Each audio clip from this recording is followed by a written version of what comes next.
Good morning, students. Today I am going to teach lesson number 5, Bhishma.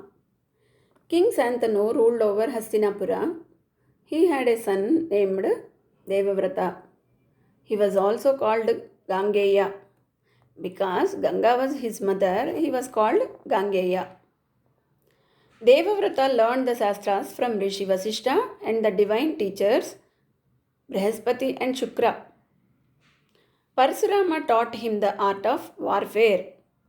So, there was a king called Santanu. A king ruled Hastinapura. He was having one son. That son name is Devavrata. Devavrata is also called Gangeya because he has born to Ganga. And Devavrata learned so many Shastras from Vasishta and Brihaspati and Sukra.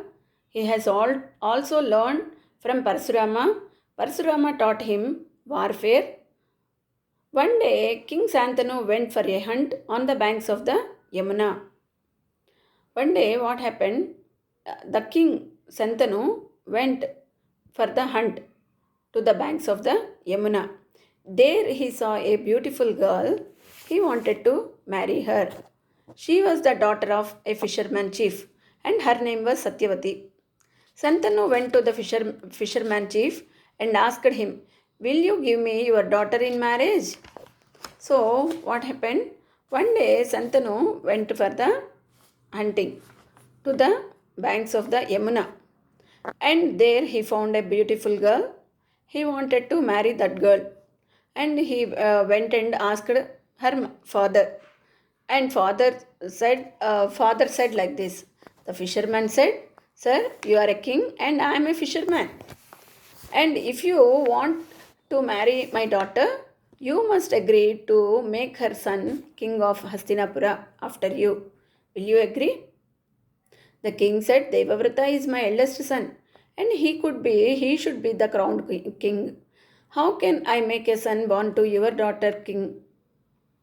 The fisherman said, "If that be so, I cannot agree to your proposal." Hearing this, Santanu went home very sad.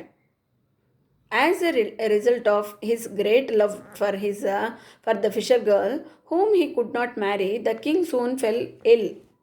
What happened? The fisherman said he went and asked this girl's father, no, fisherman's chief. He said, "Okay, sir, I can give my daughter for the marriage, but you must give me in one condition only. I can give my girl to you. He's who will born for her, that boy should become the crown prince, crown king for the Hastinapura. If you agree for this condition, I will give my daughter to you. I will agree for the marriage." So, but the king felt very sad because he was having one beautiful son who was very, very capable, able person. So he said, "How can I give? How can I put your daughter's son as a crown king? Because my elder son is there. He is very, very great. How can I give?" "So, if that is so, I cannot agree to your proposal," fisherman said. So, hearing this, Santanu went very sad, went back to home. Because of his love for that fisher girl, he fell very ill. Santanu found it too delicate to explain the cause of his illness to anyone. Devavrata too noticed his father's failing health but could not find any reason for it. He thought his father's charioteer might know.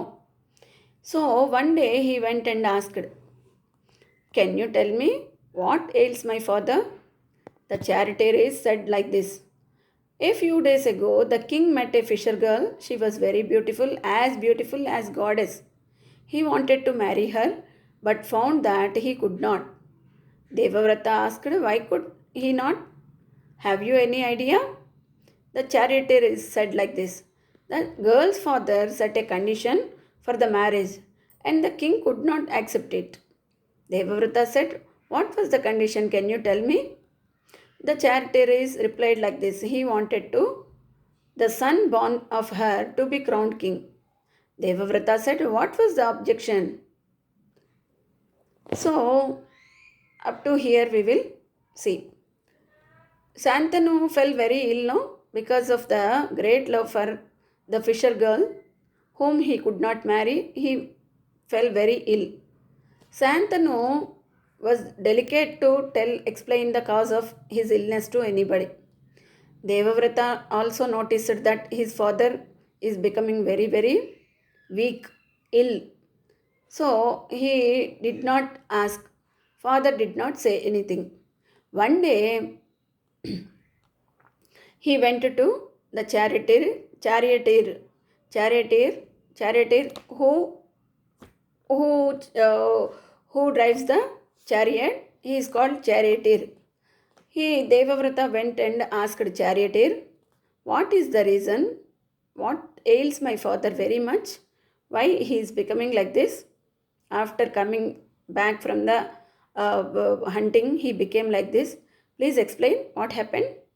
The charioteer said like this. Few days ago, we both went to the Yamuna's bank, and that time he met one beautiful girl. He was looking as goddess, as that beautiful, but he was unable to marry her. Her father put a condition. That is why your father did not accept it. That is why he is becoming very ill. So, what is the condition? He has explained everything. Because the girl's father set a condition for the marriage and king could not accept it. What was the condition? Can you tell me?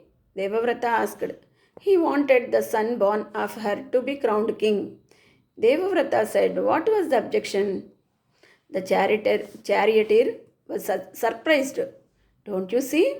You are the elder of the two sons, and you should be crowned king. Naturally, your father could not accept an impossible condition. Charioteer said, if any boy born to that girl, then he should be the crown prince. Later, crown king, he should become. So, that condition, impossible condition, your father did not accept. Devavrata said, oh, that is the reason. Devavrata decided to his mind, he would make it possible for his father to marry the girl. So, Devavrata decided, anyhow, I will definitely fulfill my father's dream. So, anyhow, his father should marry that girl. Like that, I will do the things. I will make it possible. He has determined.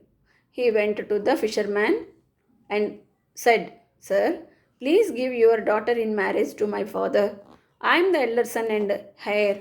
I promise that I will give up my claim to the throne and make the son born to your daughter king of Hastinapura. Oh, sir, please accept my father's condition because I have decided that I will not get marriage. I will promise my throne, my claim, I will give it to your daughter's son. He will only become the king of Hastinapura. The fisherman said, I believe you, but later on, when you marry and have a son, your wife and son may object. Later, again, fisherman said, I believe, but later you did not accept. But later, your wife or your son may object. Devavrata saw the point. He then said, if you think so, I promise I will not marry at all. Are you now satisfied? Okay. If that is the condition, I will not marry. Devavrata said, I will not marry at all. So now you are satisfied. Fisherman was somewhat taken aback, but said, now I am satisfied. Your father can marry my daughter. It was an awful promise to make for any man, but a magnificent gesture of self sacrifice because he is very, very capable. but also he has given up the throne, everything, money, everything he has given up. That is very, very great sacrifice, self-sacrifice. He only for the sake of his father's happiness, he has given up everything. So this fisherman also said that, okay, now I am satisfied. Definitely, I will give my daughter. Your father can marry her, he said. From that day, Devavrata come to be called Bhishma. From that day, the Devavrata is called Bhishma. Till that time, only Devavrata is Devavrata. But that time, he took a word. That is why he is called Bhishma. Bhishma means, that word means terrible, terrible, terrible.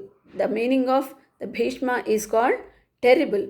Bhishma then took the fisher girl to the palace, and the king Santanu married her. Bhishma took the fisher girl to the palace. King Santanu married her. The whole kingdom celebrated the wedding. King Santanu was greatly pleased by his son's unparalleled sacrifice. The Santanu also felt very, very happy. Unparalleled sacrifice he has noticed. In return, he gave him a boon. He said, "You will live as long as you wish, my son, and you will die only when you want to." So, father also gave a boon. What is the boon? You will live as long as you wish. Whatever time, how many years you want to live, you can live. Whenever you want to die, you can die. That is the boon I am giving you. Father said. To the end of his life, Bhishma remained unmarried. Entire life he has lived remained unmarried. Bhishma. To Satyavati were born two sons. They were Chitrangada and Vichitravirya. Later, the Satyavati, this fisher girl, name is Satyavati. She gave two sons. She gave birth to two sons. They were called Chitrangada and Vichitravirya. Bhishma helped his stepbrothers rule Hastinapura.